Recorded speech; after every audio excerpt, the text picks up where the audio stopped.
এবার যুক্তরাজ্যেও বাংলাদেশ দূতাবাসের সামনে বিক্ষোভ হাঙ্গামা করেছে ভারতের হিন্দুত্ববাদীরা। বাংলাদেশের সংখ্যালঘু নির্যাতনের ধোঁয়া তুলে এই আয়োজন করে তারা।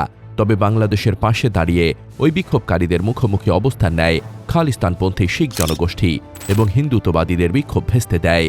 পাকিস্তানি ও ভারতীয় বিভিন্ন গণমাধ্যম জানিয়েছে, যুক্তরাজ্যের রাজধানী লন্ডনে বাংলাদেশ দূতাবাসের সামনে ভারতীয় হিন্দুত্ববাদীদের বিক্ষোভ ভেস্তে দিয়েছে খালিস্তানপন্থী শিখরা। তারা জানায়, বাংলাদেশে সংখ্যালঘু নির্যাতন বৃদ্ধির অভিযোগ তুলে ২৭ ডিসেম্বর বাংলাদেশ দূতাবাসের সামনে জড়ো হয় বেশ কিছু হিন্দু। সে সময় বাংলাদেশের সমর্থনে একই স্থানে অবস্থান নেয় খালিস্তানপন্থী শিখরা। এ সময় ভারতের বিরুদ্ধে লাগাতার স্লোগান দিতে থাকে তারা, উত্তোলন করে খালিস্তানের পতাকা।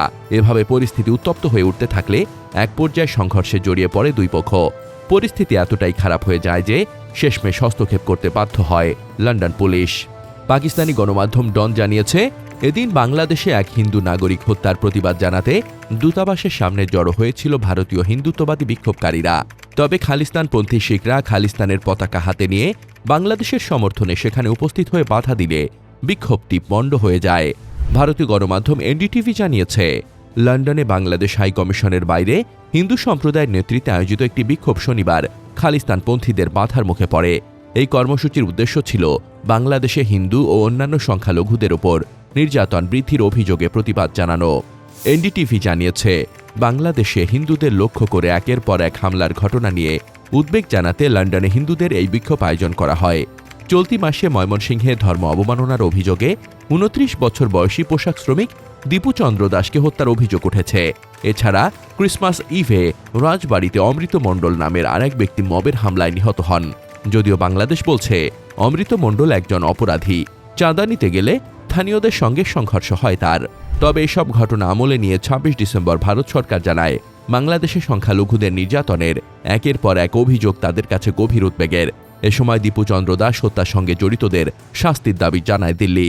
ভারতের পররাষ্ট্র মন্ত্রণালয়ের মুখপাত্র রণধীর জয়সওয়াল সংবাদ সম্মেলনে অভিযোগের সুরে বলেন, কট্টরপন্থীদের হাতে বাংলাদেশে হিন্দু, খ্রিস্টান ও বৌদ্ধ সহ সংখ্যালঘুদের বিরুদ্ধে চলমান সহিংসতা অত্যন্ত উদ্বেগজনক। জয়সওয়াল আরও দাবি করেন, বাংলাদেশে অন্তর্বর্তী সরকার দায়িত্ব নেওয়ার পর থেকে সংখ্যালঘুদের বিরুদ্ধে ২,৯০০-র বেশি সহিংস ঘটনার খবর পাওয়া গেছে। এসব ঘটনাকে কেবল মিডিয়ার অতিরঞ্জন হিসেবে উড়িয়ে দেওয়া বা রাজনৈতিক সহিংসতা হিসেবে অস্বীকার করা যায় না বলে দাবি করেন তিনি। এদিকে উদ্দেশ্যমূলকভাবে সংখ্যালঘুদের ওপর হামলার অভিযোগ নাকচ করেছে বাংলাদেশ।